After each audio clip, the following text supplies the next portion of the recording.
शेतकऱ्यांची कष्ट करण्याची तयारी, प्रवृत्ती आणि ते रासायनिक खतांचा वापर.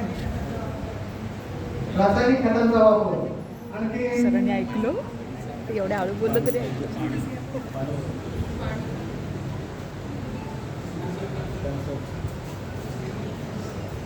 हे त्या सगळ्यांमध्ये कॉमन. मी म्हणणार कोल्हापूर कॅन्सरचा जिल्हा. भारतातल्या सगळ्यात राज्यांपैकी पर 1000 कॅन्सरचं प्रमाण पंजाब आहे.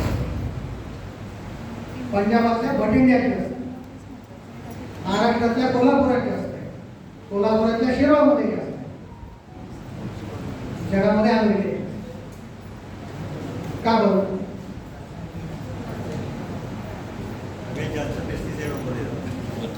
कारण आणखीन काही गोष्टी फक्त ॲग्रोकेमिकलचं तरी का ॲग्रोकेमिकल वाईटच आहे, त्याच्याबद्दल शंका नाही मला,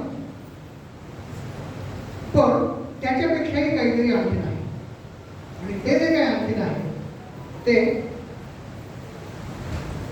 ग्रास आहे, त्याच्यामध्ये खूप मिळते.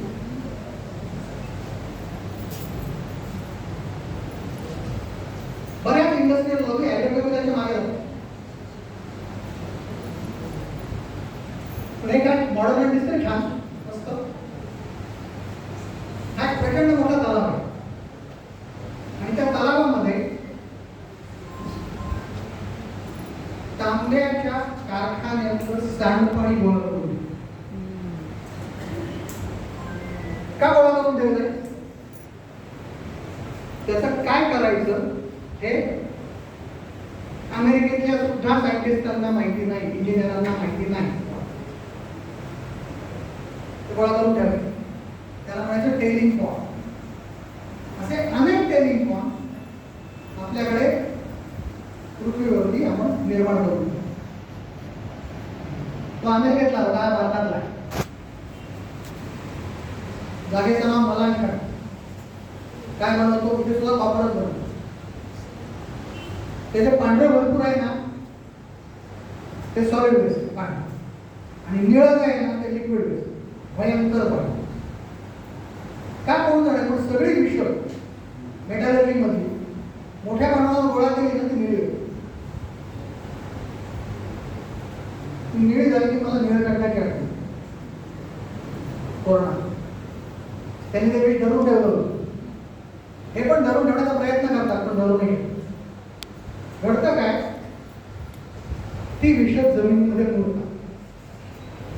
घडतं काय?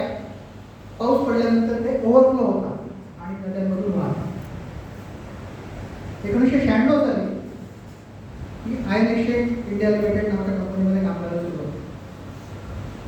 तेव्हा तिथल्या सायंटिस्टांनी मला सांगितलं की पश्चिम बंगाल आणि बांगलादेश इथे आर्सेनिक पाण्यामध्ये खूप, आणि तो प्रॉब्लेम आहे, तो सोडवण्यासाठी आपण काम.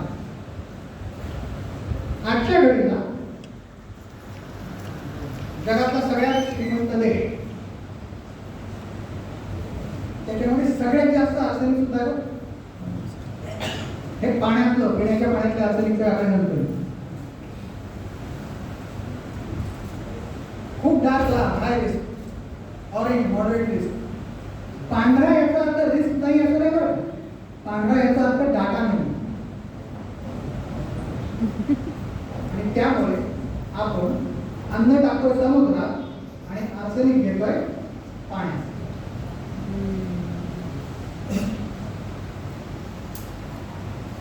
गुगल बाबाला विचारलं काय बाबा या टेलिंग पॉइंट बद्दल तू काय माहिती सांगितली?